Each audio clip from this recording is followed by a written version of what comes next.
Et à présent, nous allons retrouver M. Akbar Madou, membre du jury du Tchad, au micro de notre correspondant Hani Farag au siège de la nouvelle capitale administrative dans le cadre du 30e concours international du Coran tenu sous les auspices du chef de l'État, le président Abdel Fattah el-Sisi. Hani Farag, le micro est à vous. Oui.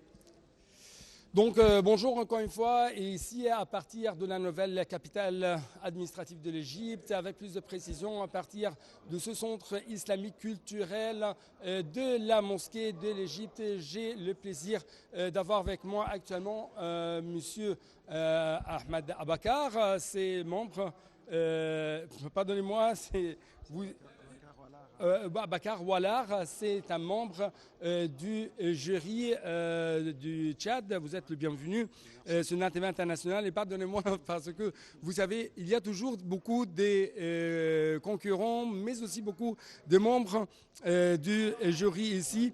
Et ce qui est très distingué dans cette interview, c'est que monsieur Abakar, ce n'est pas la première fois, c'est presque 30 ans que vous avez passé ici dans ce concours international de récitation de Coran, n'est-ce pas? Oui, merci beaucoup, merci pour l'opportunité. Oui, c'est une grâce de Dieu d'avoir être en même temps, avant 30 ans, être un candidat et aujourd'hui revenir en tant que membre du jury. C'est quelque chose qui n'est pas donné à tout le monde.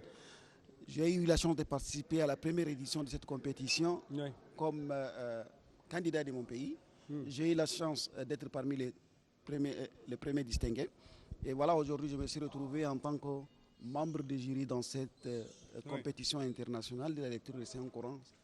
Cette compétition qui est distinguée vraiment parmi tant d'autres compétitions du monde par ses innovations, par ses diverses branches, par ses innovations. Oui, en fait, il s'avère qu'il y a une sorte d'innovation, une sorte d'évolution au cours de ce concours pendant 30 ans. Quels sont les grands caractères de cette évolution, de ce concours international de l'Égypte dans le domaine de la récitation du Coran? Les grands caractères qui vraiment distinguent cette 30e édition de cette grande compétition internationale, c'est la diversité. Diversité en termes de différentes branches, en termes de participants, en termes de membres du jury. Il est rare de trouver dans une compétition internationale aujourd'hui plusieurs nationalités représentées dans ce jury-là. Il est un peu difficile de trouver. Le jury sera dirigé par un non-égyptien, par exemple. C'est une nouveauté. Si nous voulons vraiment parler de ce pays, Égypte, ce grand pays, qui a tant consacré un effort très colossal dans le domaine de mémorisation du Saint-Coran, dans le domaine de vulgarisation de cette parole de Dieu. Vraiment, on ne peut pas donner une explication qui peut être à la hauteur de ces pays. Aujourd'hui, Égypte est partout, à travers ces grands lecteurs du Saint-Coran. Dans chaque maison, dans le monde entier, dans chaque maison du musulman, vous trouvez des grands récitateurs du Saint-Coran. Donc, tout cela montre que les autorités de ces pays donnent une importance particulière, une importance capitale à ces livres saints de Dieu. Vous touchez ça. Vous touchez ça exactement. C'est pourquoi pas maintenant de vous poser une autre question concernant la place où on se trouve aujourd'hui dans ce centre culturel tout à fait nouveau, dans cette mosquée de l'Égypte qui se trouve dans la nouvelle capitale administrative de l'Égypte. Sans vous mentir, je suis tellement étonné de cette évolution. Dès qu'on nous a amenés dans cette cité, dans cette nouvelle cité administrative, vraiment, je me suis épaté de trouver ce bon endroit dédié uniquement pour le Coran et pour le mémorisation du Coran. Donc, ce qui signifie que les autorités de ces pays ont fourni un effort très colossal pour faire prévoir Il y a quand même une sorte de séminaire ou des séminaires intellectuels, scientifiques dans le domaine de pensée religieuse. Ah oui, quand même, à chaque fois, moi je suis enseignant à l'université. C'est pas ma première ou deuxième fois de venir ici.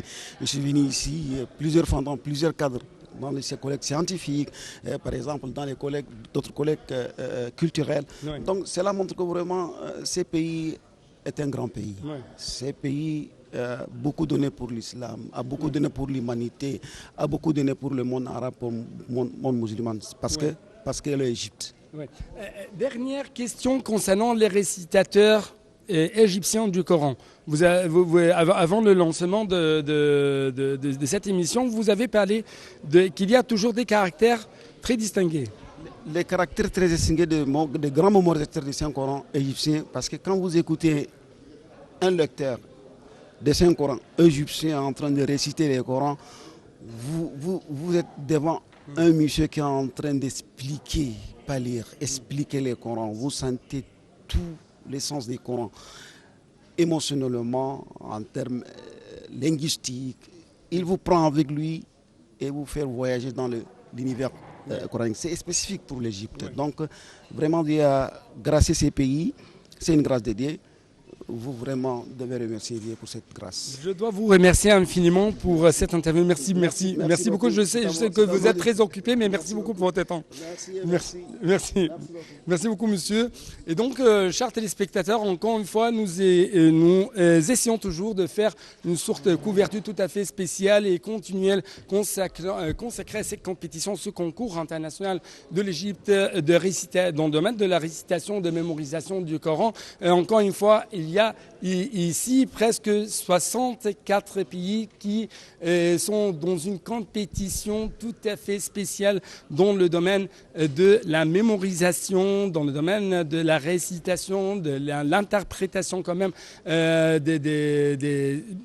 l'interprétation coranique ou de signification coranique. Donc toujours, il y a beaucoup d'activités en marge quand même de ces 5 jours de ce concours. On trouve qu'il y aura quand même des séminaires au cours desquels il y aura une sorte de discussion tout à fait fructueuse pour les différents membres de la société islamique,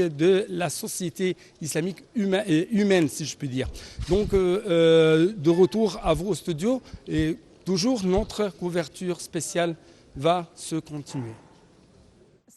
Merci beaucoup Hani Farag. C'était notre correspondant Hani Farag au siège de la nouvelle capitale administrative.